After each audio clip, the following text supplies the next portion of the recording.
Hello bachcho, let's read out the question first. A ray of light passing through an equilateral triangle glass prism from air undergoes minimum deviation. When angle of incidence is 3/4 of angle of prism, calculate the speed of light in the prism. So for this, let's look to the solution. But before of that, let us talk about the key concept which we are going to use here for this question.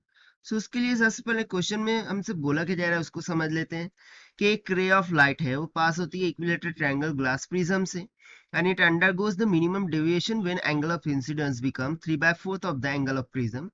So हमें find क्या करना है speed of light in the prism. So इसके लिए जो सबसे पहला की कॉन्सेप्ट हम यूज करेंगे वो हो जाएगा Snell's law. So according to Snell's law, what we know that जो relative refractive index होता है वो किसके इक्वल हो जाता है simply sine i divided by sine r के, जहां पर आई किसको रिप्रेजेंट कर रहा है इंसिडेंट एंगल को और आर किसको रिप्रेजेंट कर रहा है एंगल ऑफ रिफ्रैक्शन को. और जो सेकंड की कॉन्सेप्ट हम यहाँ पर यूज करेंगे वो है refractive index is also given by c by v, where c is the velocity of light in vacuum and v is the velocity of light in medium. So सबसे पहले by using Snell's law हम mu find कर लेंगे और by substituting the value of mu in the second key concept we will try to find the speed of light in the glass prism. So let us start with this. So सबसे पहले तो question को हम understand कर लेते हैं. So इसमें बोल रहा है इक्विलैटरल ट्रायंगल ग्लास प्रिज्म है.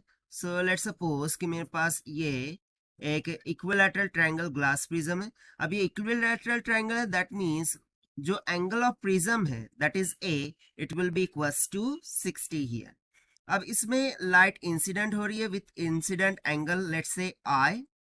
सो obviously it will go through out the prism and it will be refracted like this by making an angle of refraction as R1. ठीक है, ये एंगल हम मान लेते हैं R1. सो ये क्या हो जाएगा R of 2 के इक्वल. अब हमें पता है इन ट्रायंगुलर प्रिज्म जो R1 प्लस R2 होता है ये किसके इक्वल होता है एंगल ऑफ प्रिज्म के, दैट इज A के equal. Now first of all we will try to find the angle of incident here, which we are given here as 3/4 of angle of prism. So it will be equals to 3/4 of 60 degree. सो ये कितना आ जाएगा कुछ 45 degree के equal आ जाएगा. सो यहाँ से हमें angle of incident मिल गया 45 डिग्री की. Now we required the angle of refraction. So वो कैसे फाइंड करेंगे by using the relation of R1 plus R2 is equals to A. तो जनरली यहाँ पर बोल रहा है it undergoes the minimum deviation. Okay, so minimum deviation में R1 will be equals to R2 होगा. सो उसको यहाँ सब्स्टिट्यूट कर देंगे. सो मुझे R1 प्लस R2 कितना मिल जाएगा twice of R1, it will be equals to A. This implies that R1 will be equals to A कितना है 60 degree divided by 2. This will be equals to 30 degree. so यहाँ से मुझे angle of refraction भी मिल गया 30 degree के equal. Incident angle भी मिल गया है 45 डिग्री के इक्वल. सो मैं सिंपली स्नेल्स लॉ को लगाकर रिफ्रैक्टिव इंडेक्स फाइंड कर लूंगा. सो चलिए हम रिफ्रैक्टिव इंडेक्स फाइंड कर लेते हैं. That is mu will be equals to sine i by sine r. ठीक है, सो इंसिडेंट एंगल कितना है 45. सो ये हो जाएगा sine of 45 degree divided by sine of 30 degree. ना साइन 45 कितना होता है 1/√2 डिवाइडेड बाय साइन 30 कितना होता है 1/2. सो यहाँ से मुझे रिफ्रैक्टिव इंडेक्स किसके इक्वल मिल जाएगा √2 के.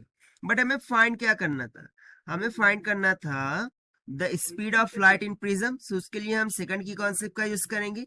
That is refractive index is also given by mu is equals to c by v, जहां पर c स्पीड ऑफ लाइट इन इस वैक्यूम है जो हमें पता है कितनी होती है 3 × 10⁸ मीटर पर सेकंड की इक्वल. सो उसको यहाँ सब्स्टिट्यूट कर देंगे. सो मुझे speed of light in prism क्या मिल जाएंगी that is v will be equals to c by mu. It will be equals to c कितना है 3 × 10⁸ डिवाइडेड बाय म्यू हमने अभी जस्ट कैलकुलेट किया दैट इज √2. तो जब हम इसको डिवाइड कर देंगे so speed of light in prism कितनी आ जाएंगी 2.12 × 10⁸ मीटर पर सेकंड के equal. And c this is what we have asked throughout the question, and this we have found by using the concept of Snell's law. So this is the required solution. I hope you understood it well. Best of luck. Thank you.